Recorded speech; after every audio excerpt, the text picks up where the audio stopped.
مسجد نبوی کے کونے میں ایک شخص بیٹھا یوں دعا مانگ رہا تھا، اے اللہ میں تجھ سے اس لیے مانگ رہا ہوں کہ تو میرا رب ہے،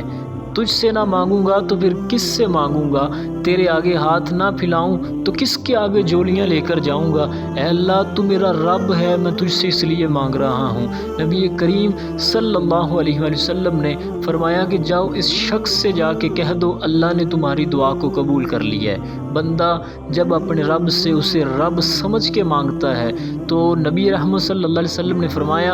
کہ اللہ فرماتا ہے کہ مجھے حیا آتی ہے کہ جب کوئی بندہ میرے آگے ہاتھ اٹھائے تو میں اسے خالی موڑ دوں۔ رب اس بات پر حیا فرماتا ہے کہ اپنے بندے کے اٹھے ہوئے ہاتھوں کو اللہ کریم کبھی خالی نہیں موڑتا۔ نبی کریم صلی اللہ علیہ وسلم نے فرمایا لوگو اللہ تمہاری ساری دعائیں قبول فرماتا ہے لیکن اس کے 3 طریقے ہیں، یا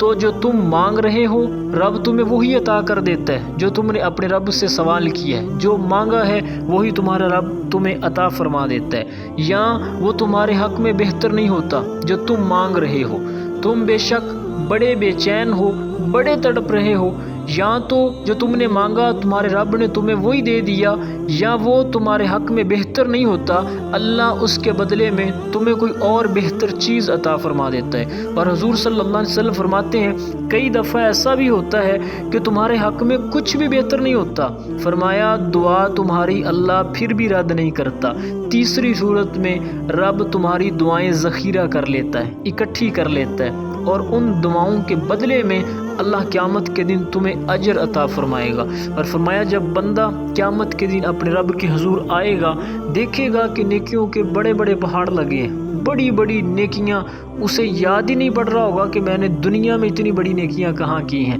وہ اللہ سے عرض کرے گا اے میرے رب، اے رب العالمین، یہ اتنی بڑی نیکیاں، یہ اتنے بڑے نیکیوں کے پہاڑ، میں نے تو دنیا میں یہ نیکیاں کی نہیں۔ تو اللہ فرمائے گا میرے بندے یہ وہ دعائیں ہیں جو دنیا میں تمہاری قبول نہیں ہوئی، ان دعاؤں کے بدلے میں آج تمہیں یہ اجر دیا جا رہا ہے۔ تو اس وقت بندہ کہے گا کہ اے کاش دنیا میں میری کوئی دعا بھی قبول نہ ہوئی ہوتی۔ تو یہ اللہ کی رحمت ہے اپنے بندوں پہ کہ اللہ اپنے بندوں کی دعاؤں کو رد نہیں کرتا۔ ظاہری طور پہ ہمیں لگتا ہے، ہمیں یہ محسوس ہوتا ہے، ہم یہ کہتے ہیں کہ میری دعا قبول نہیں ہوئی، لیکن کوئی بھی دعا اللہ اپنے بندے کی رد نہیں جانے دیتا، اس کے بدلے میں قیامت کے دن اللہ اپنے بندوں کو اجر عطا فرماتا ہے۔ اور فرمایا دعا مومن کا ہتھیار ہے، یہ وہ ہتھیار ہے جو اپنے رب سے نیاز مندی ہے، اپنے رب کے حضور ہاتھ اٹھا کر جب کوئی بندہ اس کی بارگاہ میں جستجو کرتا ہے، مانگتا ہے، سوالی بن کے بیٹھ جاتا ہے،